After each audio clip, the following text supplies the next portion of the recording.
Right, it's still in the program this morning on Night TV. It's now time for our last discussion. This morning we shall be looking at another politics, this time youth inclusion in governance. Is my guest this morning to look at that is Comrade Philip Idoko. Ikodor, I beg your pardon. Comrade Philip Ikodor is here with me this morning to look at youth inclusiveness or youth inclusion in governance. Good morning to you, sir. Good morning. Thank you for having me. Yeah, but let's begin with the election, like I did with my former guest. Let's look at if you're going to look at the performance of the youth, those who actually contested for some of those offices, whether the presidential, national assembly, state assembly, and governors. Looking at the youths as a whole, how will you rate their performance in the last elections? Well, thank you very much. I want to say that it's not so commendable. Yes, but I know that it's something that could be addressed, towards the right direction. And if you notice that in the last election, a lot of youths, actually came out to contest. But still the same issue that we keep talking about, giving the youth the opportunity, believing in them, giving them that assurance that they can actually come out and people can actually believe in them, to give them that mandate. But unfortunately, in this last election, in my own opinion, I do not really, see that playing out. Because I realized that at the end of the day, it was just few of them, countable of them, that were able to scale through this election. But I know that's something that going forward can be addressed, considering the new government that we're into now.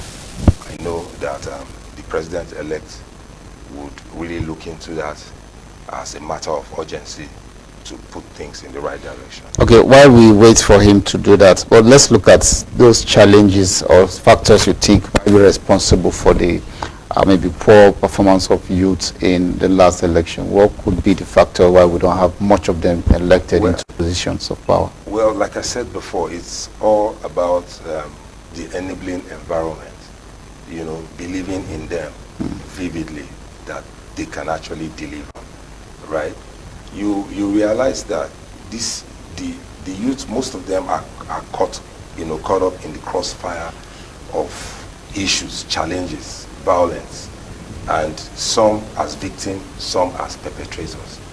But deep down in this whole issue, you cannot, leave out the fact that they were being influenced by the so-called elders, because they are the energetic sector of the society. They are the one that does most of the things that needs to be done to make things happen. And at the end of the day, they ought to give them this opportunity. But when they don't have this opportunity, when they are frustrated, when there's no good job, when there's no good platform for them to thrive, frustration comes in, and at the end of the day, you will not achieve what is desired. You understand?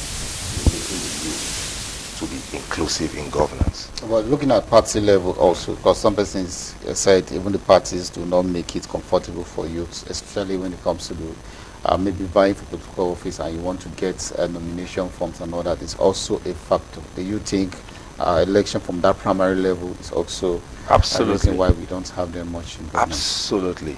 I think so.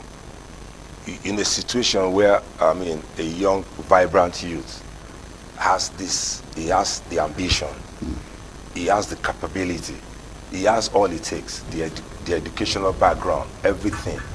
And at the end of the day, for instance, he wants to vie for a position. And you well know how buying, forms and everything, how escalated the money is. How then do you expect the youth out there to be able to generate this money? Of course, it still falls back to the old politicians that have somehow earmarked money for themselves that can do that. So that is also a factor. Because when you have the passion, you have the zeal, you have the capacity to want to represent your people as a youth, and at the end of the day, you are faced with this kind of setback, financial setback, you know. And that's why I'm actually an advocate of the fact that the youth has to be given a concession when it comes to vying for position. If the form is pegged at a certain price, so long as a youth is coming in, there should be a concession, because really that thing has really, you know, it creates a setback for youth inclusion in governance. You understand? Yeah, but we have there is a youth party also that would have given room for most of the youth to participate in the election. How come they were not catching in on that very platform? Well, unfortunately, that is the YY, right? Would you YYP? Unfortunately, like I said, the party is just growing up, right? And if you watch the party very well, you discover that they actually gave youth the opportunity. But you very well know that this party does not have structure to, you understand, to actually compete with those big wigs in you understand, in that scenario, right? So that must have been a factor, right? Because YYP, of course, it stands for the youth. But when you don't have that platform that will make the youth, that will give the youth the opportunity to go further, of course, most of them will jettison that opportunity. That was why you discover that a lot of them try to come in from those parties that have platform, and few of them were successful by the way everything panned out in the last general elections. Yeah, I think if you look at other parts of the world, it's not like it is in Nigeria. Yeah, of course. We have multiple party system, and you find it difficult for you to actually bet your tent in one of the party for you to win elections. Yes. But let me give you a scenario of one of the elections, the state elections, for instance, where we have a 34-year-old youth removing a speaker of the house. What does that portend for Nigerian youth? In Yobe State, for instance, this young man, when he was giving birth to the politician, has been there Exactly. in this moment, and he came from nowhere. Truly. Look at the story. Once the guy was said to be, it was alleged that he was criticizing the speaker. Yes. He was arrested severally. Exactly. And he now decided to go in, and they contested, and he won. And the speaker was removed. That's a good news in the right direction. It's actually something to emulate, right? We were all happy when it happened. This the story you just gave now, I also heard it, and I think from my own perspective, that's exactly what happened. It was challenged, and like I told you, if you notice the trajectory in this last election, the youth came out en masse, irrespective of the party. So it was easy for him to have the backup of the youth, and because the youth were on ground, the few elders, supported that drive, and he came out victorious. These are the things we were talking about. When there's this enabling environment, this same guy we're talking about actually had this enabling environment because he vowed that he was going to come and compete with this man in question. And at the end of the day, he proved everybody wrong, because he came out victorious with a landslide victory. You understand? So these are the things we're talking about. If the youth are given the opportunity, they believe in the youth, right? And they are given the opportunity, I bet you we'll do wonders in this country, because this is our time. This is the time we have learned a lot. We have learned.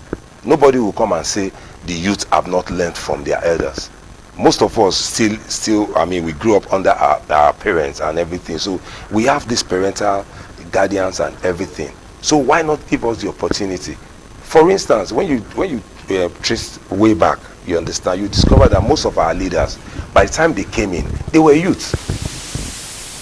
Go back to the history of Nigeria. So how come they are still recycling this? I'm not saying our leaders are not, they don't want it, but what I'm saying is that the youth should be given the the enabling environment to thrive.